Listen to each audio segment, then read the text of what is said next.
मला जगायचं आहे गाई, मला हे सुंदर जग पाहायचं आहे गाई. आई आई मला मारू नकोस गाई. आई आई इकडे तिकडे काय बघतेस? मी बोलतेय तुझी बळी, तुझं बाळ तुझ्या पोटात ठेवून. आई कोणी कोणाला असंच भेटत नाही, त्याला पहिल्यापासूनच एक ऋणानुबंध असतात. आपल्या तसे ऋणानुबंध आहेत का गाई? आत्तापर्यंत आपण भेटलो. मी आता दूरही जाणार आहोत. काल मी तुझा आणि बाबांचं बोलणं सोडून पोटातच ऐकलेलं. आजी आणि आजोबांची इच्छा नाही ना म्हणजे जन्म बोलायचा. आई मी कोणालाही काहीही त्रास देणार नाही. मी खूप शिकेन, खूप मोठी होईल. मी माझा खर्च मी स्वतः करेन. पण आई तू मला मारू नकोस. मला देऊन तर बघ, तू तुझं रूप तू फाशील पुन्हा एकदा.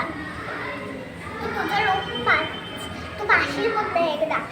आई पण एक मुलगी बहीण पत्नी आई होईन कोणाची तर मला गर्भातच मारण्याची का ग तुला काही. आता स्त्री भ्रूण हत्या थांबून काय होणार? मुलीच्या संरक्षणाची जबाबदारी कोण घेणार? अशा वेळी मला सर्वांना विचारायचं आहे. आतापर्यंत आपण नटलो सजलो, सर्वांची मतं जपली, तर आता आपण समाधानी आहोत का? नाही ना. आपल्या अस्तित्वाचा कोणी विचार करतो का? नाही ना.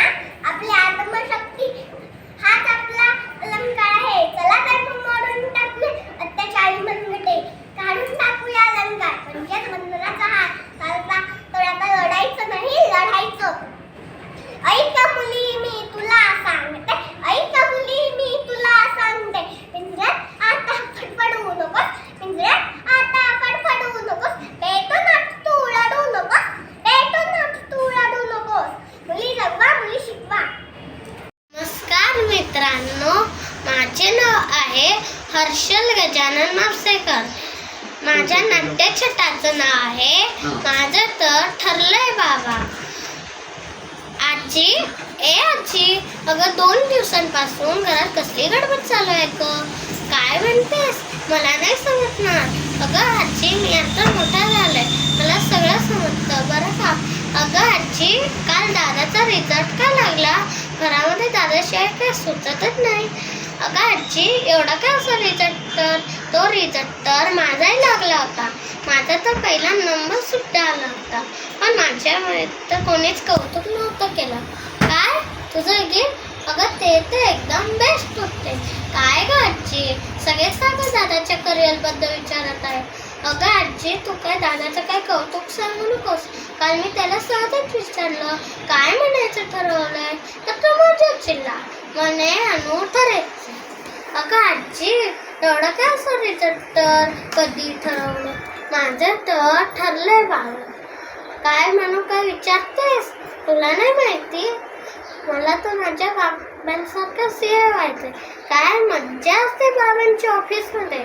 सर तुम्हाला चहा देऊ का, पाणी देऊ का, सर मी हे करू, सर मी ते करू. बाबांचं नुसतं जग चालू असतं.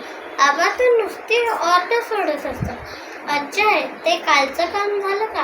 श्रावणी ते कंपनीचे काम कुठपर्यंत आले? नुसती शाईन मारायची. अगं आजी तुला माहिती आहे का, काल तर बाबा बॅग घेऊन पैसे घेऊन आले होते. बाबा म्हणून त्यामधून खेळणी घेऊन देणार. पण मी कधी कधी असंही वाटते की इस्रोमध्ये जाऊ. आता इस्रो म्हणून काय विचारतेस? काल जो आपण विषय मंगल पिक्चर पाहिला ना, तो इस्रो. तिथे जाऊन मी रॉकेट बनवणार.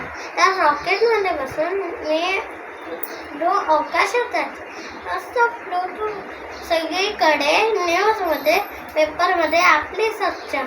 हर्षल द ग्रेट सायंटिस्ट आजी गेली अवकाशात, फिरून आले प्लूटो. पण आजी मला कधी कधी असंही वाटते की हिरो आहे. मस्त मस्त ड्रेस, छान छान खाऊ, मोठ्या मोठ्या लोकांना भेटायचं. किती मजा ना. नंतर काय रोजच पार्टी शूटिंग धमालच नुसती. पार्टीला जाण्यासाठी मोठी गाडी दारात येईल. त्या गाडीत बसून जाईल मी पार्टीला. पार्टीच्या ठिकाणी मोठे पार्टीच्या ठिकाणी रेड कार्पेट अंतरलेलं असतं. त्या कार्पेटने जाताना मी माझ्या फ्रेंड्सला हाय हॅलो आणि पार्टीच्या हॉलमध्ये जाईल. सगळ्यांचं लक्ष माझ्याकडेच असेल. माझा ऑटोग्राफ घेण्यासाठी माझ्या फ्रेंडची नुसती म्हणजे सगळ्यात माझा बॉडीगार्ड माझ्या बरोबरच. तो तर बरोबरच प्रश्न विचारला, बॉडीगार्ड कोण? माझा बॉडीगार्ड आपला दादाच असेल. किती मजा ना. मग मी काय बनू? धन्यवाद.